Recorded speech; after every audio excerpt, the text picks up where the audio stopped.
Have you ever stood in a room full of people and still felt completely alone? Have you ever tried so hard, given your best, only to watch everything collapse around you? There comes a moment in every man's life when the world suddenly goes silent, when friends disappear, family turns away, and every door stays shut.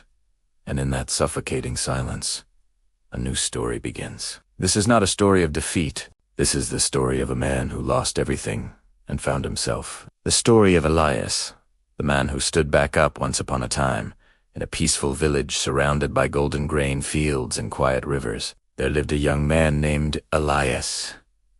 Elias was gentle, hard-working, and full of hope. He lived with his father, a skilled woodworker, in a small stone house. Elias learned everything from him: how to shape wood with patience, how to build things that last, how to work with honesty. But one cold winter, tragedy struck. His father fell seriously ill, and within weeks, heartbroken, Elias stood alone in the half-finished workshop his father had dreamed of completing. He thought his brothers would stand beside him during this dark time, but the very next morning, reality shattered that hope. His two older brothers arrived not with comfort, but with division. "Father's land belongs to all of us," the eldest declared. "You are the youngest, you get the smallest chair."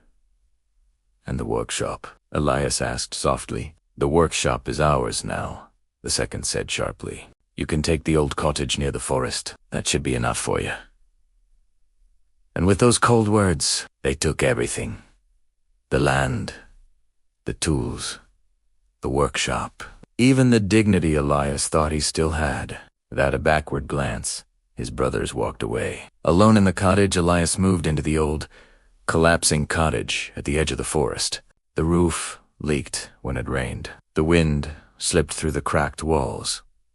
The silence felt heavier than the winter air. He tried reaching out to old friends, hoping for company or at least a kind word. But when they saw Elias had no land, no support, no future, they slowly disappeared. One evening, as he walked toward them in the village square, their laughter faded. Faces turned away.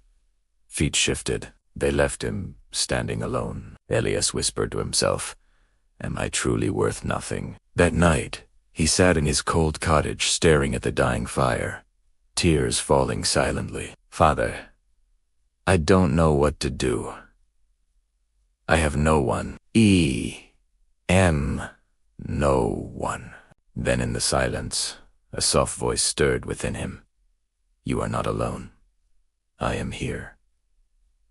Elias looked around. The room was empty, but his heart felt different. He closed his eyes and prayed, "God, if you are truly here, give me strength. Not wealth, not comfort, just strength. To stand again." The rebuilding of a broken man had dawned. Elias rose with a decision in his heart. "If no one will help me, I will help myself." He repaired the leaking roof. He patched the walls with clay from the river. He built a small table using nothing but his hands and his father's old techniques. His back ached. His hands blistered. Some days he wanted to quit, but whenever doubt whispered, that quiet voice returned, "You are not alone." So Elias kept going. Weeks turned into months, and slowly, beautifully, the cottage transformed. Not luxurious, not perfect, but strong, safe. The unexpected turned one afternoon. A traveling merchant passed by. His wagon wheel snapped right near Elias's home. Desperate, he knocked on the door. "Please, can you repair this? I'll pay you." Elias had limited tools, but he had skill and patience. He reshaped wood, tightened ropes, and reinforced the wheel with scraps of iron he had gathered. When he finished, the wheel was stronger than before. The merchant stared, amazed.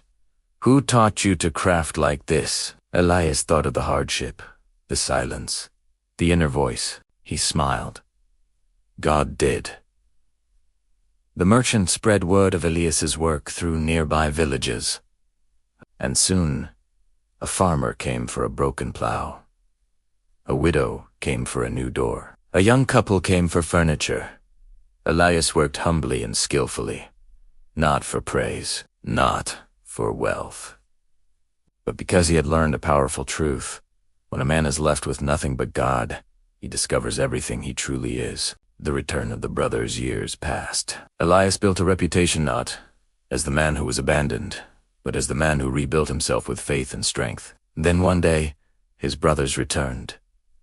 No pride, no arrogance, only regret. Elias, the eldest, said quietly, "We were wrong. We're sorry."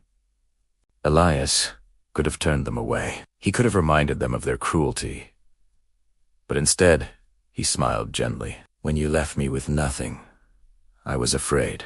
But God gave me everything I needed: strength, purpose, peace." His brothers left humbled. Elias returned to his workshop with a peaceful heart. He never became the richest man in the land, but he became the most respected, the most trusted, the most at peace, because Elias had discovered the greatest truth. A man who has nothing but God has everything he needs. The message for you, if you feel abandoned, forgotten, or unloved today: remember, Elias, your loneliness is not your ending. It is the beginning of who you're meant to become. When people walk away, God walks closer. When the world rejects you, God rebuilds you. When you have nothing, God shows you everything.